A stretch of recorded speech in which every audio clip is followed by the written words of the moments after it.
públicas do Distrito Federal, de no mínimo 40% por curso e por turno para alunos oriundos de escolas públicas federais.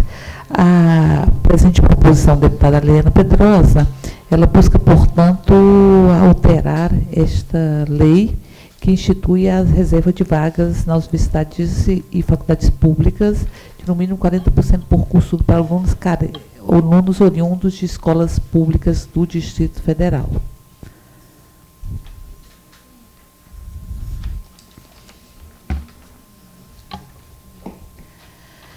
Não há nenhum problema, a nosso ver, para o processo de aprovação, até porque se busca apenas assegurar que esta reserva de vagas já estabelecida, ela se dê para os alunos que tenham cursado todo o ensino médio nas escolas públicas, impossibilitando, portanto, que o aluno que venha oriundo de escola privada, mas cursando o último ano do segundo grau em escola pública, possa ter direito a essa reserva de 40%. Portanto, somos pela aprovação da proposição em tela. Em discussão? Eu entendi que seria cursando todo o ensino médio, e não só a última série, não é isso? Exatamente. Acho que corrige bem. Que a lei estabelecia oriundos de escola pública sem especificar qual o período. A integralidade. A integralidade, era desde criança, desde a entrada até a saída. Okay. Agora restringe o ensino médio, que é exatamente onde há uma esquisita deformação da pirâmide educacional. Os pais vêm com os alunos no ensino fundamental na escola pública, chega no ensino médio, eles passam, eu acho que a medida vem, inclusive, dar uma valorização bem grande ao ensino médio público. Okay. Se ninguém mais deseja discutir, submeta a votação. Como vota a deputada Maria da Guia? Voto pela aprovação, com parabéns para a relatora e para a propositora, principalmente nessa questão de não se fazer a corrida no segundo ou no terceiro ano, e sim todo o ensino médio. Muito importante. Deputada Elis de Brito. Pela aprovação. Também voto pela aprovação. A deputada Érica Cocai é a relatora, portanto, com 4 votos favoráveis e 1 ausência, fica aprovado no âmbito dessa comissão o projeto de lei 1812/2005, nos termos do parecer proferido pela relatora. Não, é fundamental. Não, entendi. Ensino médio. Item número 9, autor deputado Fábio Barcelos, relator deputado Augusto. Eu vou assumir, já para não atrasar mais os projetos ainda, vou assumir a relatoria desse projeto ad hoc. Passo.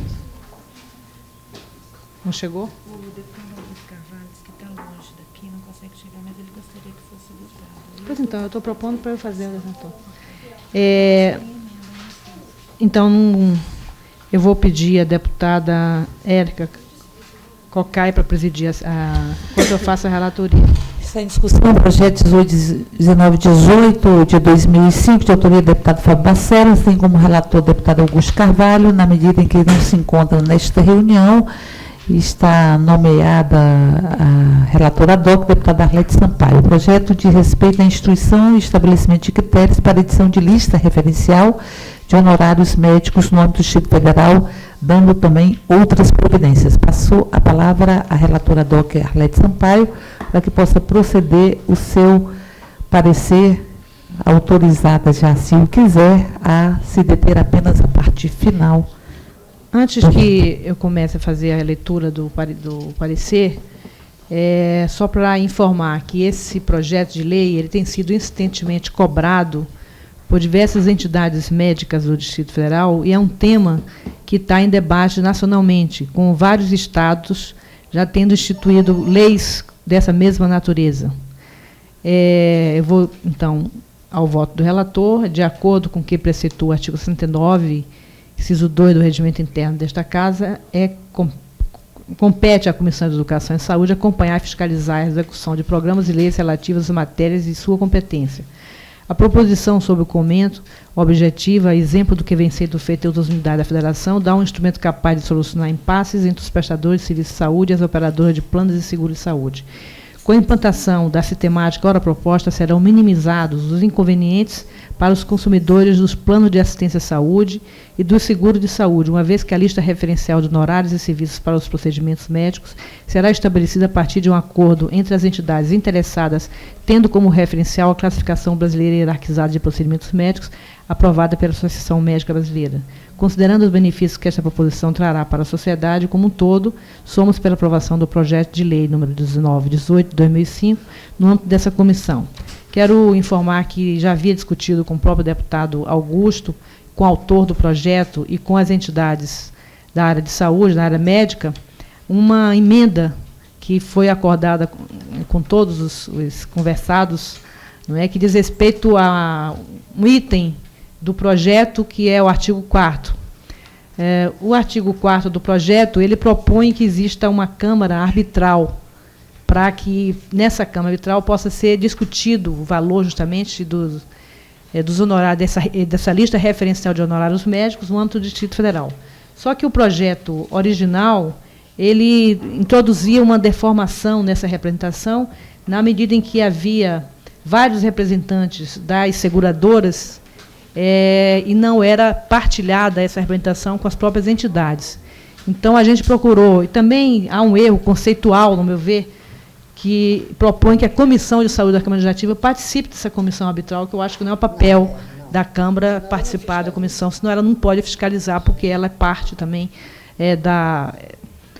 do processo de execução, né? Então, a gente fez uma emenda que já foi acordada com todos, no artigo 4º, que ficaria o seguinte: decorridos 30 dias da data prevista do artigo 3º, não tendo havido consenso entre as partes, a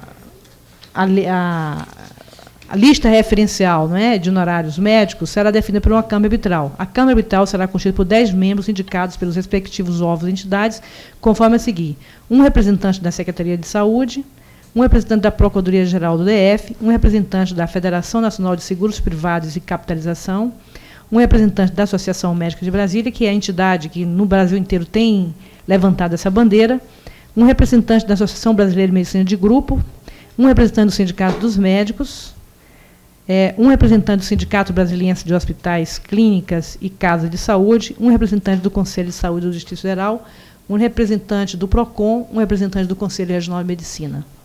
A Câmara Arbitral decidirá por maioria simples de votos. O presidente da Câmara Arbitral somente votará em caso de empate, que será presidida, portanto, pelo representante da Secretaria de Saúde. Então, essa é a única emenda proposta para evitar essa predominância dos seguradoras nessa Câmara Arbitral, que seria complicado. É o relatório. Em discussão, não havendo quem queira discutir, como vota a deputada Euridice Brito? Com a relatora. Deputada Maria Guia? Com a relatora. Deputada Arlete Sampaio? Tem um voto conhecido. Relatora DOC? Voto com o relatório e com a emenda. Tá. E eu também voto pela aprovação com a relatora. A proposição foi aprovada com a respectiva emenda, por 4 votos favoráveis e uma ausência. Devolvo a presidência da deputada Arlete Sampaio. Item 10, projeto de lei 2024/2005, autor deputado Wilson Lima, relatora deputada Euridice Brito. Com a palavra a relatora. Veio exame desta comissão o projeto de lei de autoria do ilustre deputado Wilson Lima, que dispõe sobre inscrição de observação de interesse médico nos documentos de identificação. O artigo 1º da proposição assegura ao titular de documento de identificação expedido por órgão competente nele fazer constar grupo sanguíneo e RH e o acometimento de doenças crônicas.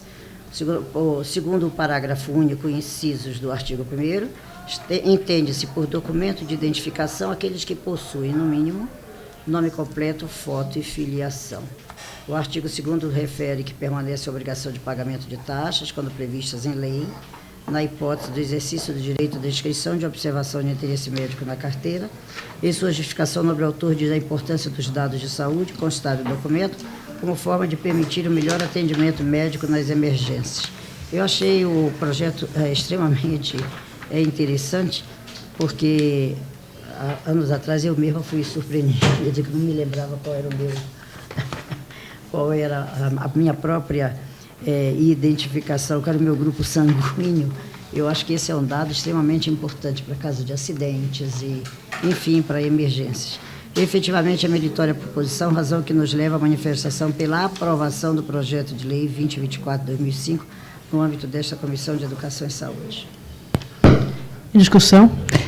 Em primeiro lugar, tinha uma informação de que essas informações teriam que ser tornadas obrigatórias a partir da aprovação dessa lei, o que provocou a minha estranheza e a minha não concordância, até porque não tem que se obrigar ninguém a expor quais são as doenças que carrega, porque fere um direito individual, estar, inclusive, um direito básico humano de que você não possa ser considerado invisível enquanto pessoa e dando visibilidade apenas às doenças que carrega, como hemofilia, diabetes, tal, que prevê o projeto de lei. Mas, lendo o projeto, não é uma obrigação ou obrigatoriedade, fica assegurado o direito. A pessoa coloca estas informações se achar que preserva os seus direitos básicos, a informação está constando nestes documentos de identificação. Portanto, nesse sentido, a minha dúvida ou qualquer desincompatibilidade com o projeto que eu poderia vir a ter, e foram sanadas, porque o texto do projeto é bastante claro. Fica assegurado ao titular de documento de identificação sobre o direito de nele fazer constar os dados e tal. Se a pessoa se sentir mais segura, mais protegida, mais acolhida, ao ter estas informações em seus documentos de identificação, que terá o direito de fazê-la, e não ao ferimento de um direito, se ela quiser a privacidade sobre as doenças crônicas que carrega. Eu, da minha parte, também quero, inclusive, para poder fazer uma reflexão mais completa desse projeto, eu quero pedir vistas, porque as mesmas preocupações da deputada Érica Cocai eu tenho, e tenho mais uma adicional, que diz respeito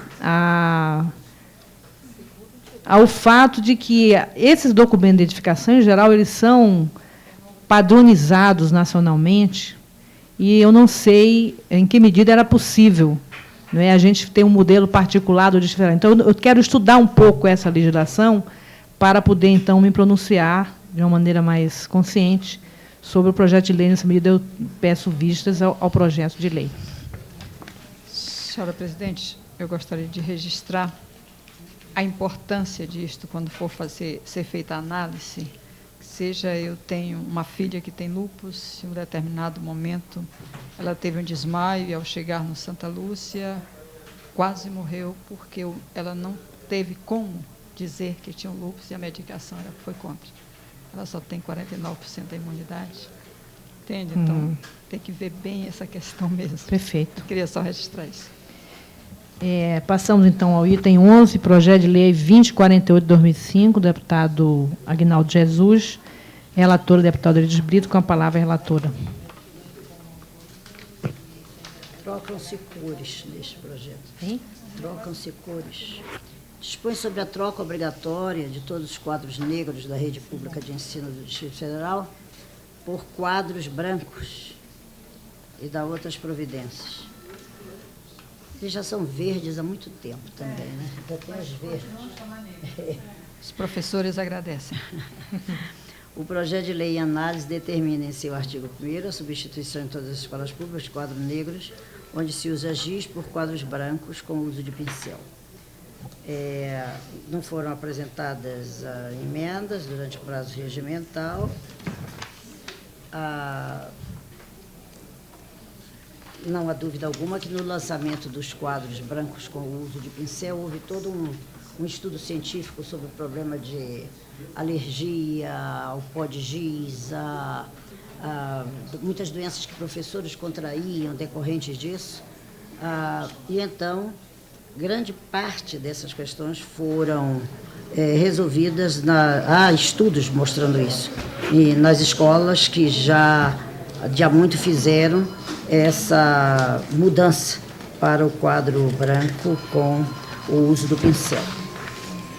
Haveria soluções paliativas, como usar giz de boa qualidade, foram criados os chamados giz antialérgicos, mas também não solucionaram para todos os casos os problemas, e muito caros, o custo também muito elevado, nem sempre havia disponibilidade financeira para sua aquisição, e em algumas comunidades, muitas vezes até difícil de adquiri-la. O ideal, portanto, é utilizar os quadros brancos com o uso de pincel atômico, sem dúvida, mais onerosos, mais factíveis e que, acima de tudo, não soltam pó e acabariam com os problemas de cordas vocais e respiratórias dos professores. Diante do exposto, somos pela aprovação do projeto. Em discussão, eu quero dar minha opinião. Eu acho que esse projeto é um projeto muito interessante, e numa das audiências públicas feita pela Comissão de Educação e Saúde a respeito da saúde dos educadores, nós verificamos que um dos problemas mais frequentes entre os professores é o LER. E uma das razões que levam a lesões de efeitos repetitivos, justamente o uso do quadro negro e a força com que você tem que fazer para escrever com giz. Mas isso o pincel Né? não acaba, não. Não, mas reduz a força. A força é muito menor para você escrever com pincel do que com giz. Além do pó e outras circunstâncias.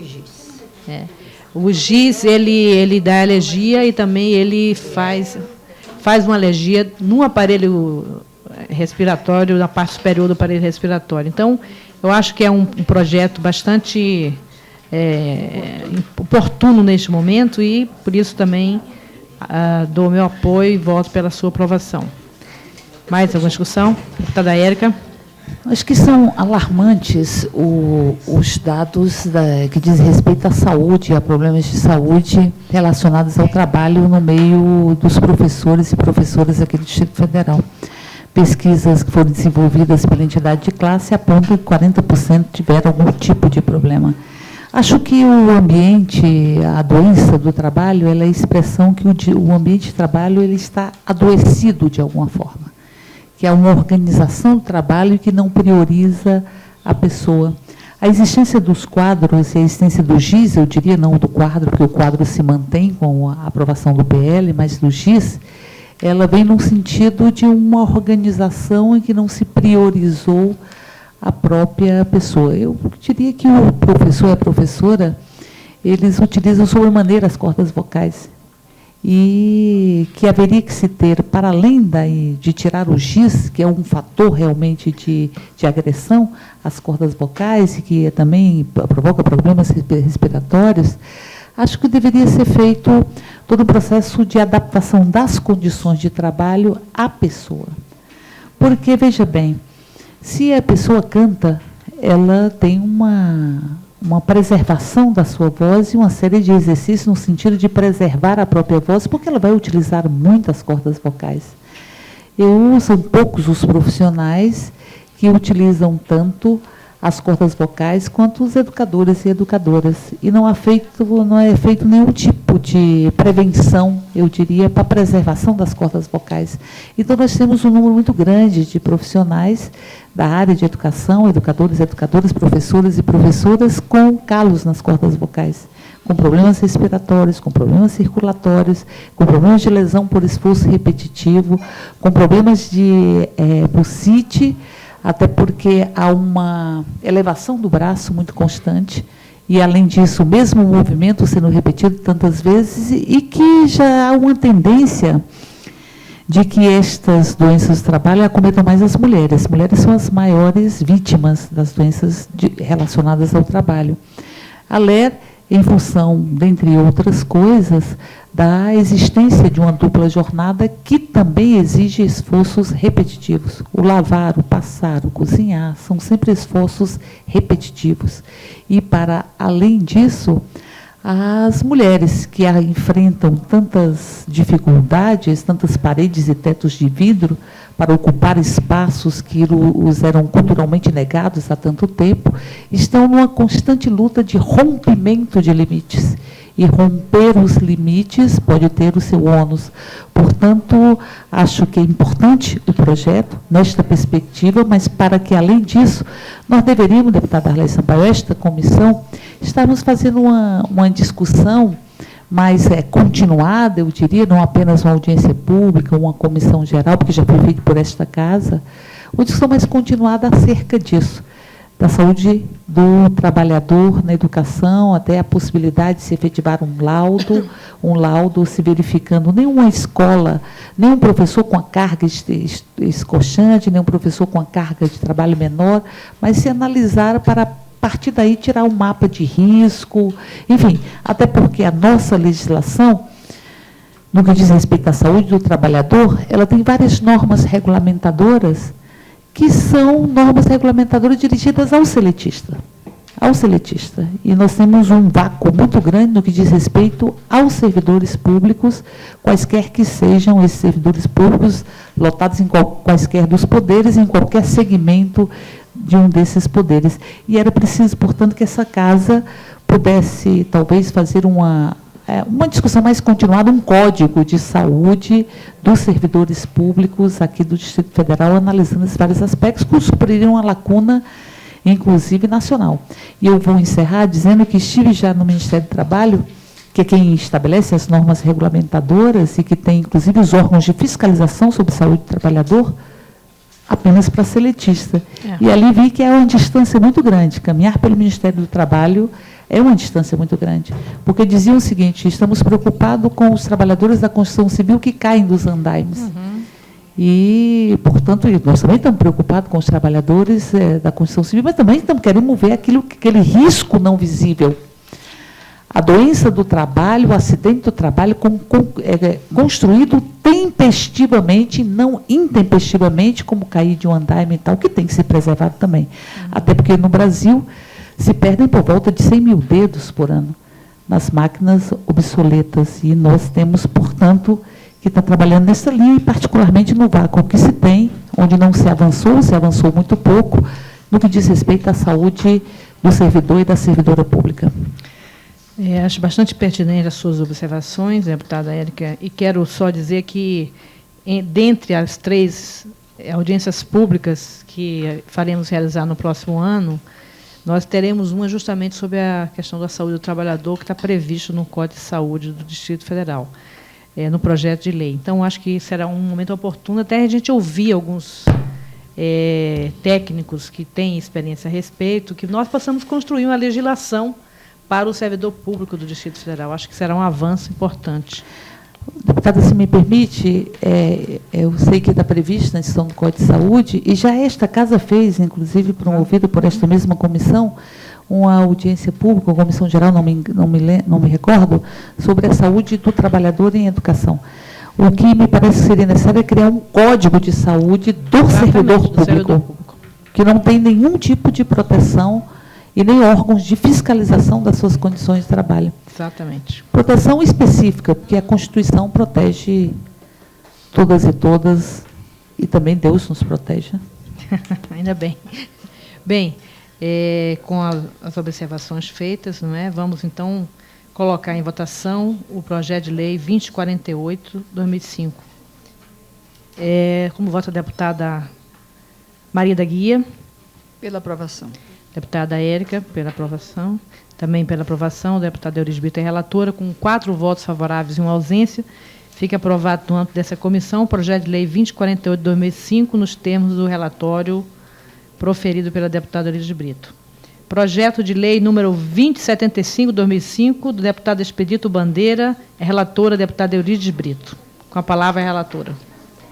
Trata-se de projeto que determina a criação de um posto de saúde no setor, propõe a implementação de um posto, aliás, determina a implementação de um posto de saúde no setor de indústria e abastecimento, com atendimento pelo Programa da Família, como forma de assegurar o acesso à saúde básica. Evidencia-se a toda sorte a fundada preocupação do nobre autor. É uma região administrativa nova, eventuais conflitos de proposição de ordem constitucional, certamente serão objetos do estudo na Comissão de Constituição e Justiça. Todavia, a impropriedade que se apresenta na emenda, no que se refere à sigla da denominação ao setor a ser contemplado com o posto de saúde, é objeto de anexo da nossa emenda em anexo. A emenda assegura assistência básica à saúde dos moradores da região administrativa do setor de abastecimento, setor de indústria e abastecimento, CIA. Equivocadamente foi grafada SAI na emenda, hora alterada. Propomos a aprovação. Bem, em discussão. Olha, não havendo quem queira discutir, como voto deputada Maria da Guia. Pela aprovação com a emenda apresentada. Deputada Érica. Eu também com os mesmos argumentos da deputada Eurídia em relação à questão constitucional, eu votarei favoravelmente ao projeto. Então, com 4 votos, a deputada Eurídia tem o seu voto conhecido, com 4 votos favoráveis, uma ausência, fica aprovado no âmbito dessa comissão o projeto de lei 2075/2005, nos termos do parecer proferido pela relatoria. Item 13, projeto de lei 2082/2005, deputado Wilson Lima, relatora, deputado Elides Brito, com a palavra a relatora. Vem a exame desta Comissão de Educação e Saúde, projeto de lei do novo deputado Wilson Lima, que torna obrigatória a fixação de avisos pelas academias de ginástica, Sport Center, Fitness, clubes esportivos e similares sobre o uso de esteroides, anabolizantes e da outras providências. Em seus artigos, a proposição cria a obrigação de se afixar nos estabelecimentos que menciona avisos alusivos ao uso inadequado de esteroides, anabolizantes, chamando a atenção para os riscos de sua utilização. Fixa a penalidade e defere à Secretaria de Estado de Saúde a elaboração e padronização dos textos, dos cartazes, no prazo de 90 dias a partir da publicação da lei. Em sua alentada justificação, o nobre autor traz à colação informações sobre esteroides prestadas pelo Centro Brasileiro de Informações sobre Drogas e Psicotrópicos. É o relatório. Evidencia-se a importância do tema versado na presente proposição. Efetivamente, a necessidade de se alertar sobre os perigos à saúde com o uso de esteroides é patente, máximo nos locais em que se praticam exercícios físicos e se cultua o corpo. Dessa forma, nossa manifestação é pela aprovação do projeto de lei em análise quanto a seu mérito no âmbito desta comissão. Em discussão?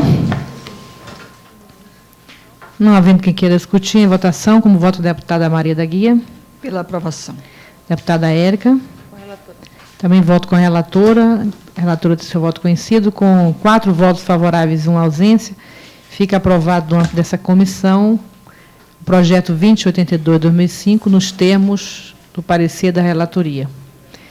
Projeto de lei 2133/2005, autor, deputado Peniel Pacheco, relatora, deputada Eurídice Brito. Com a palavra, a relatora.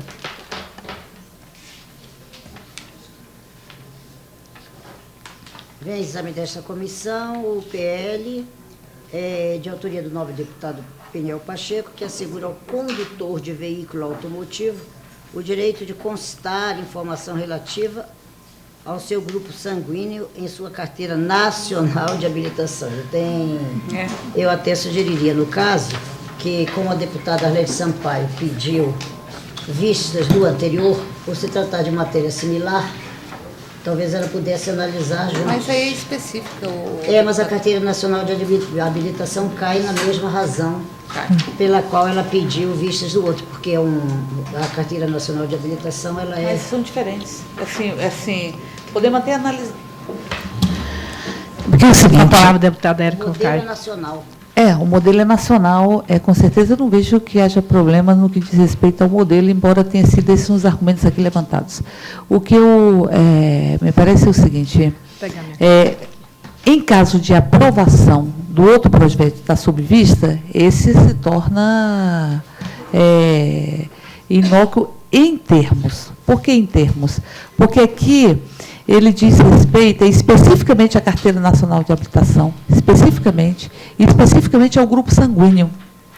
Então, nós não estamos... Porque o outro projeto, ele diz que, assim, o direito é assegurado. Se você quiser colocar, ou em qualquer documento, você pode optar... Não, mas você pode optar, no outro caso, para que você... O que eu quero dizer é o seguinte, o deputada Euridice, por que eu acho que são diferentes se nós deveríamos analisar de forma diferente? É óbvio que se for aprovado o outro, isso aí pode também ser incluído. Mas eu acho que o outro aprovado não exclui este. Sim, até porque esse estabelece. Porque é o seguinte, o fator sanguíneo, o RH, não é? Ele não é motivo de nenhuma estigmatização. Ele tem uma diferença. Ele só serve explicitar qual é o fator sanguíneo, não pode ser utilizado contra a pessoa em nenhuma hipótese. É diferente você colocar que é uma hemofilia, uma epilepsia, enfim, que podem ser estigmatizados em função disso, infelizmente, na nossa sociedade. Então, acho que são apartados os dois projetos. A não ser que haja a intenção de se pedir vista também pelo projeto em si. Eu gostaria de me posicionar. Pois não, depois eu quero também dar minha opinião. Eu acho que quando se pediu vistas do outro, não foi exclusivamente pelo argumento que a deputada Érica Cocai levanta. Foi também pelo argumento, acho que foram 2 argumentos. Exatamente. O outro argumento foi de se tratar de... Os documentos de identificação que têm validade nacional, eles têm uma diretriz, já o seu feitio, a sua diretriz, o seu modelo é nacional. Então, a deputada argumenta muito bem e a sua tese, evidentemente, em relação ao outro, foi extremamente interessante, mas a nossa presidente, ao pedir vistas, ela apresentou 2 razões. E uma das razões apresentadas por ela envolveria também este projeto, que não acham que sejam excludentes. No caso de aprovar outro, esse deixaria de ser aprovado. Também não acho. Certo. Um é mais abrangente, outro. Por isso que eu estava, então, sugerindo que ela pudesse analisar com profundidade os 2 juntos. Mas, senão, eu relato com todo prazer, até porque eu sou favorável à aprovação do projeto de lei do deputado Pinheiro Pacheco. Bem, eu também sou favorável ao projeto de lei, porque eu acho que é possível você colocar, entre as observações aqui, tem uso obrigatório de lentes corretivas. Poderia se colocar fator RH tal, né? Agora, também, pela mesma razão do projeto anterior, eu gostaria de ter, pelo menos, o tempo de fazer uma observação, se haveria algum óbice, do ponto de vista das questões nacionais, porque é uma carteira nacional, se haveria algum óbice que nós pudéssemos legislar sobre isso aqui no Distrito Federal, independente de uma normativa nacional. Então, eu vou também pedir vista desse projeto, por essa mesma razão. Nós colocaremos na pauta os 2 projetos na próxima reunião.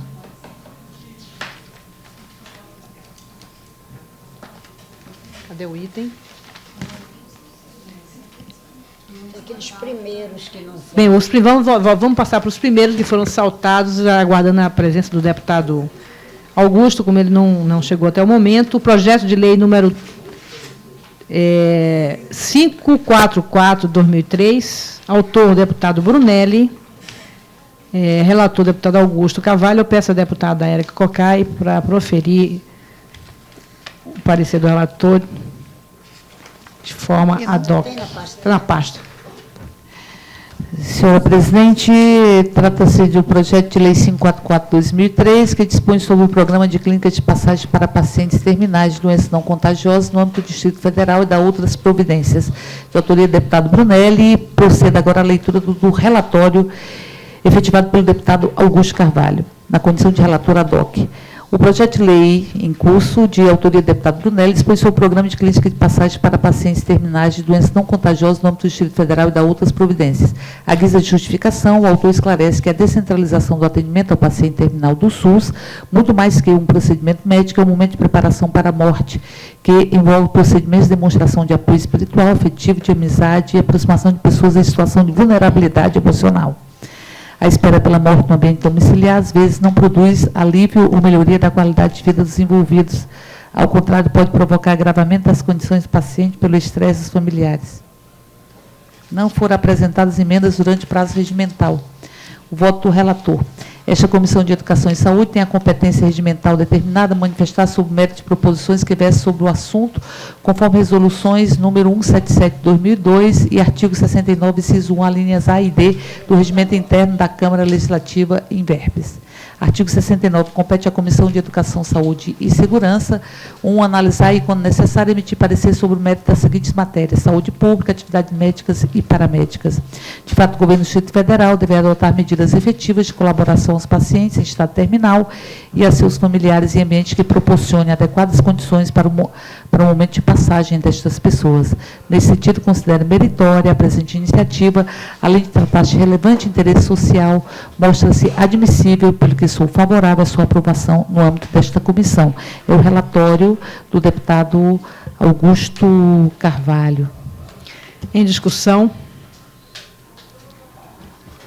Eu quero me manifestar a respeito do projeto, embora eu entenda a preocupação do deputado Brunelli de criar oportunidades para as pessoas que estão em estado terminal e que não têm para onde se dirigir, que às vezes ficam ocupando um leito hospitalar desnecessariamente, porque o prognóstico da pessoa não tem nenhuma perspectiva de sobrevida, mas para que eu possa votar favoravelmente a ele, eu teria algumas emendas a fazer, né?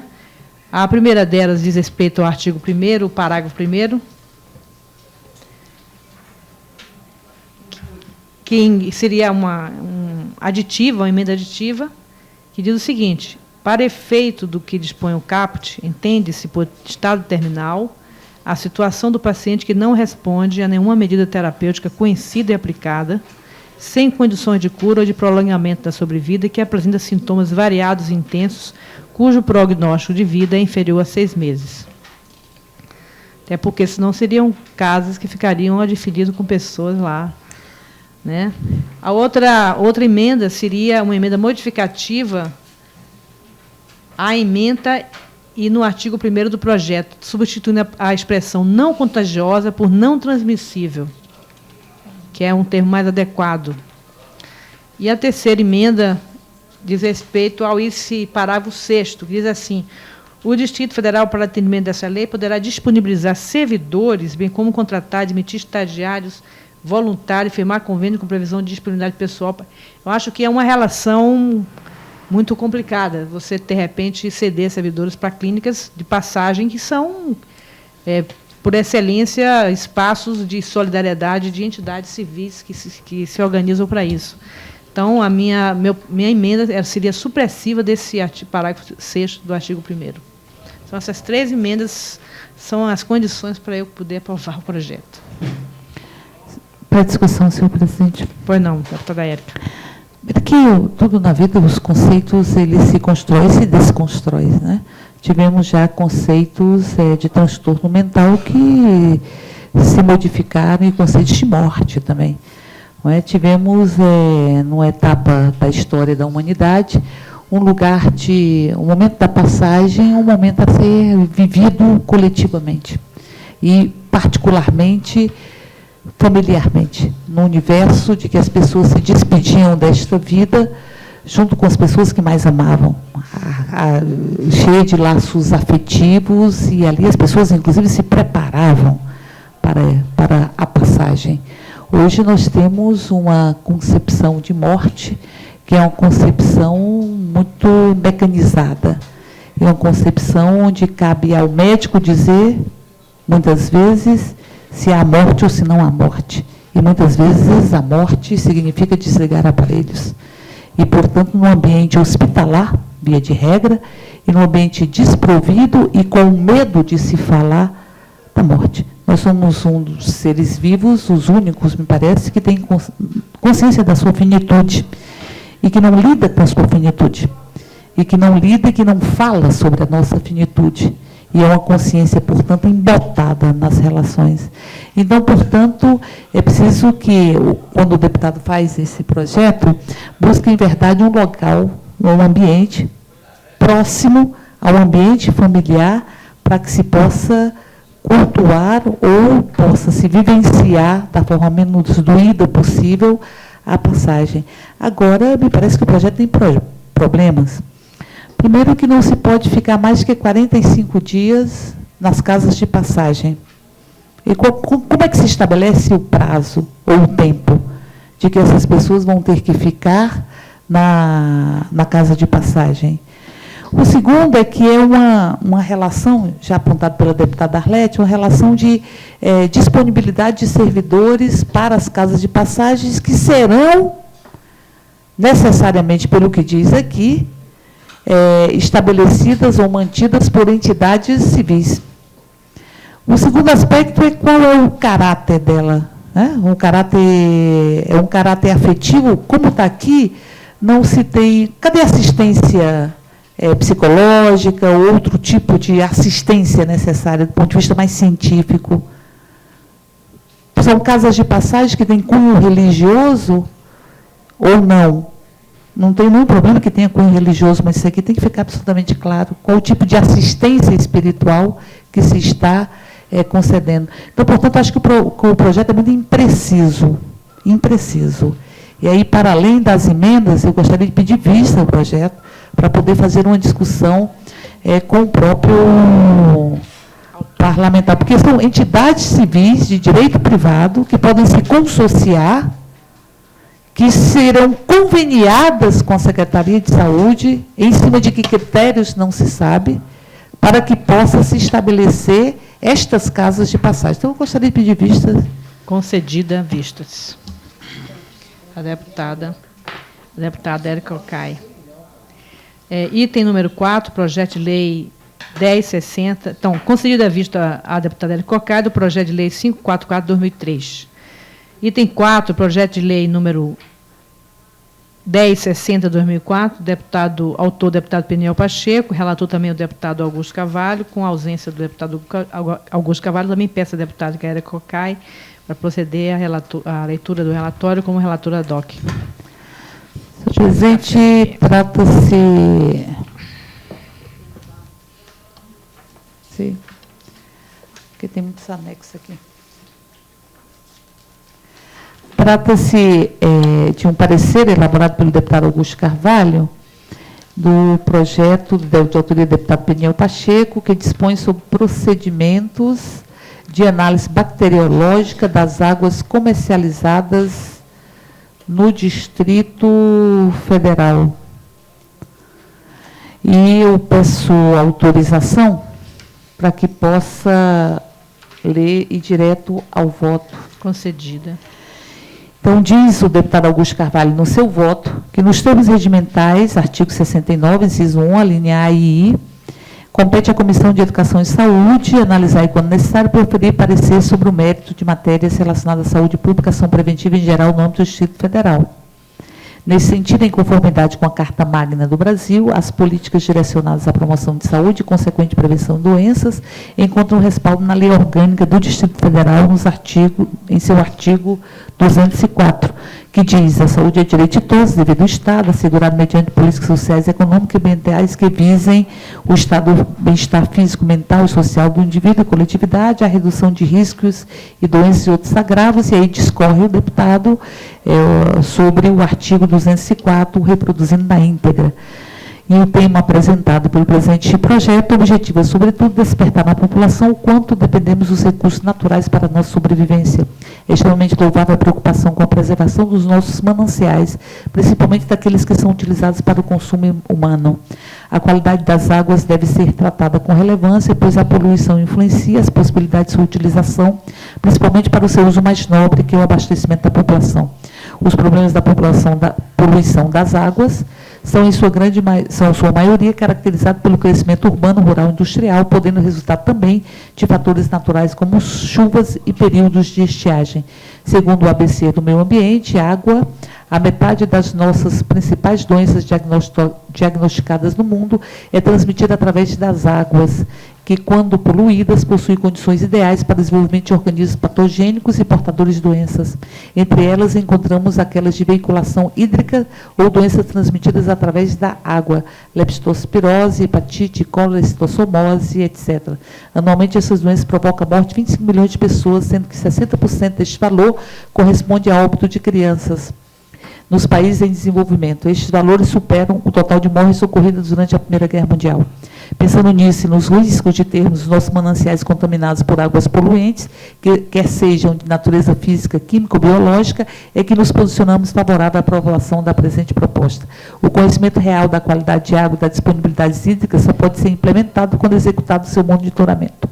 E o grande mérito deste projeto consiste em exigir dos proprietários das fontes comercializadas no Distrito Federal o cadastro junto ao órgão competente do Poder Executivo e a apresentação anual do resultado de análise físico-química e bacteriológica das fontes, o que assegurará à população tratar-se de um produto de boa qualidade e, sobretudo, confiável.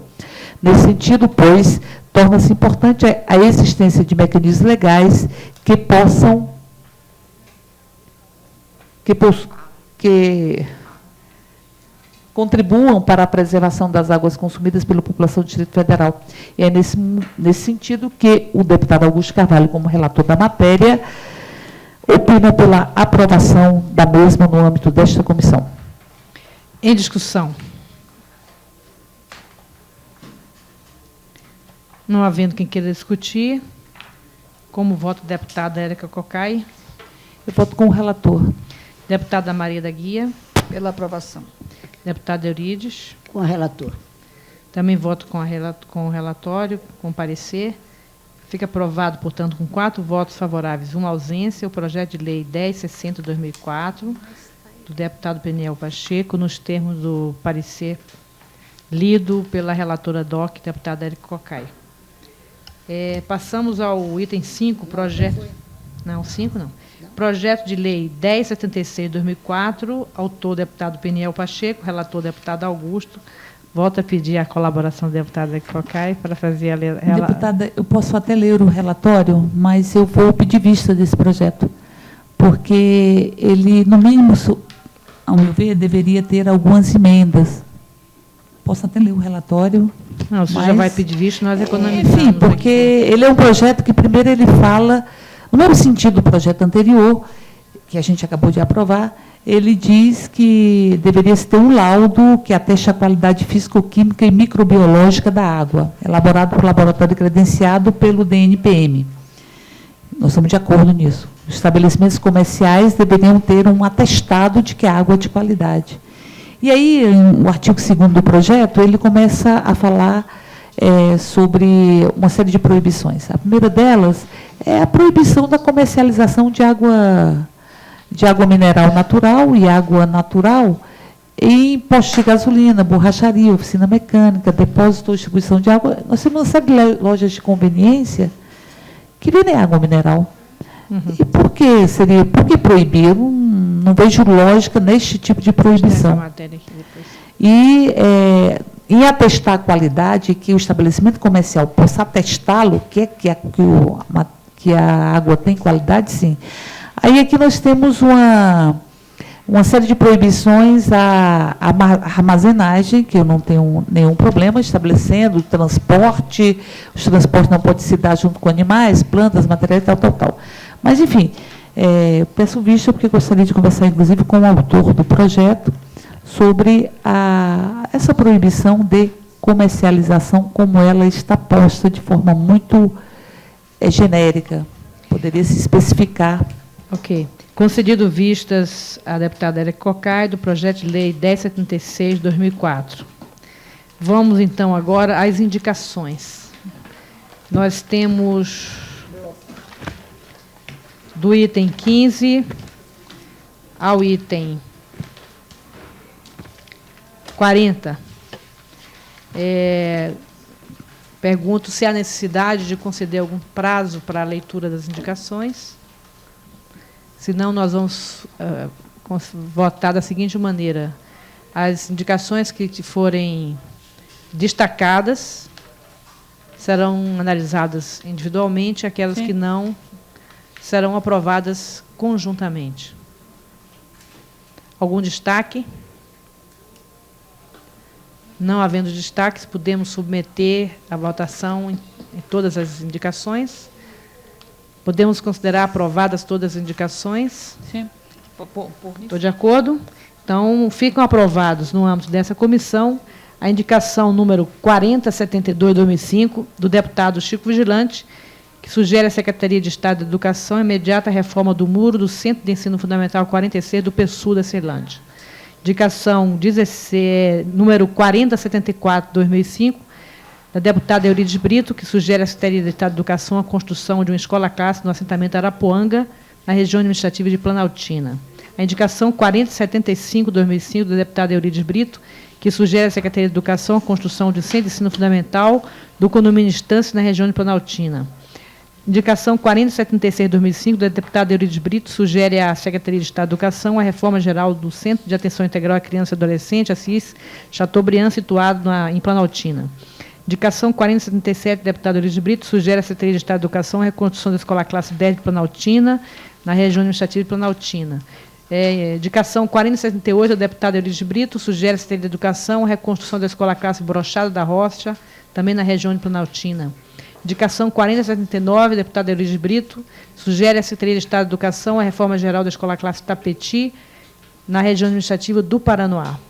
Indicação 4080, da deputada Eurides Brito, sugere à Secretaria de Estado de Educação a reforma geral da Escola Classe Capão Seco, também na região administrativa do Paranoá. Indicação 4081, da deputada Eurides Brito, sugere à Secretaria de Estado de Educação a construção do muro do Centro de Ensino Fundamental do Assis Ribeiro, na região administrativa do Paranoá. A indicação número 4082/2005, sugere à Secretaria de Educação, da deputada Eurides Brito, sugere à Secretaria de Educação a reforma geral da Escola Classe Sussuarana, situada na região administrativa do Paranoá. Indicação 4083, deputada Eurides Brito, sugere à Secretaria de Estado de Educação a reforma geral da Escola Classe 3 do Paranoá. Indicação 4084/2005, da deputada Eurides Brito, sugere à Secretaria de Educação a reforma geral da Escola Classe Jataí, na região administrativa de São Sebastião. Indicação 4085/2005, da deputada Eurides Brito, sugere à Secretaria de Estado de Educação a construção do Centro de Ensino Fundamental da quadra 3, na região administrativa de São Sebastião. Indicação 4086/2005, da deputada Eurides Brito, sugere à Secretaria de Estado de Educação a reconstrução da Escola Classe Cerâmica da Bênção, na região administrativa de São Sebastião. Indicação 4087/2005, da deputada Eurides Brito, sugere à Secretaria de Educação a construção do Centro de Ensino Fundamental na região administrativa de São Sebastião. Indicação 4088/2005, da deputada Eurides Brito, sugere à Secretaria de Estado de Educação a reforma geral do Centro de Atenção Integral à Criança e Adolescente Unesco, situado na região administrativa de São Sebastião. Indicação 4089/2005, da deputada Eurides Brito, sugere à Secretaria de Estado de Educação a reforma geral da Escola Agrovila São Sebastião, na mesma região administrativa. Indicação 4090/2005, da deputada Eurides Brito, sugere à Secretaria de Estado de Educação a reforma geral da Escola Classe 403 de Samambaia, região administrativa de Samambaia. Indicação número 4091/2005, da deputada Eurides Brito, sugere à Secretaria de Estado de Educação a reconstrução do Centro de Ensino Fundamental 404 de Samambaia. Indicação 4092, da deputada Eurides Brito, sugere à Secretaria de Estado de Educação a reconstrução do Centro de Ensino Fundamental 1 de Samambaia. Indicação 4093, da deputada Eurides Brito, sugere à Secretaria de Estado de Educação a reforma geral do Centro de Atenção Integral à Criança e Adolescente Helena Reis, na região administrativa de Samambaia. Indicação 4094, da deputada Eurides Brito, sugere à Secretaria de Estado de Educação a reforma geral do Centro de Atenção Integral à Criança e Adolescente, Ayrton Senna, na região administrativa de Samambaia. Indicação 4095/2005, deputado Eurides Brito, sugere à Secretaria de Estado de Educação do DF a reforma geral do Centro de Atenção Integral à Criança e Adolescente, Juscelino Kubitschek, situado na administrativa do Núcleo Bandeirante. As três últimas indicações são da minha autoria, eu não percebi quando eu submeti todas a votação. Indicação 4106/2005, da deputada Arlete Sampaio, sugere ao senhor ministro da Educação a extensão do Programa Nacional do Livro para o ensino médio ao Distrito Federal. Indicação 4107/2005, da deputada Arlete Sampaio, sugere à Secretaria de Estado de Educação a ampliação das vagas oferecidas e abertura de turma de EJA nas escolas do P-Norte e expansão do setor O. Indicação 4108-2005, da deputada Lédia Sampaio, sugere à Secretaria da Educação a cobertura adequada poliesportiva do ensino médio 10 de Ceilândia. Essas são as indicações que foram aprovadas. Tendo em vista o esgotamento da pauta proposta para hoje, nesse momento, às 16 horas e 30 minutos, damos por encerrada a 14ª reunião ordinária da Comissão de Educação e Saúde, agradecendo a presença da deputada Eurides Brito, deputada Maria da Guia, deputada Érica Cocai. Até a próxima reunião. Boa tarde a todos e todas. Boa tarde, deputada. Boa tarde, deputada Eurides, deputada Maria da Guia. Uma boa semana para todas e todos. E um bom feriado amanhã. Um bom dia 15 de feriado. Érica. Até logo, obrigada. Deixa eu ir lá. Já assinou, Maria da Guia? Já assinou?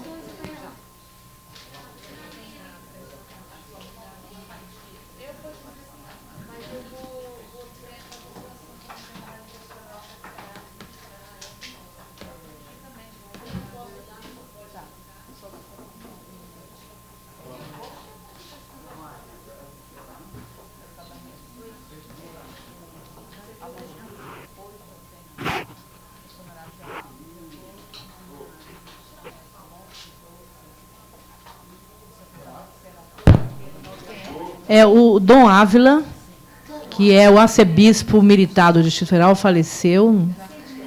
E... Pois não. Reabrimos a sessão apenas para fazer um comunicado e de público externar a nossa tristeza da Comissão de Educação e Saúde pelo falecimento do arcebispo Dom Ávila, arcebispo militar do Distrito Federal, que faleceu na data de hoje, que vai ter, o seu velório será feito na Capela Catedral Rainha da Paz, e está previsto o seu enterro na quarta-feira. Então, portanto, o dia de amanhã será de velório e haverá também missas na parte da manhã na Catedral.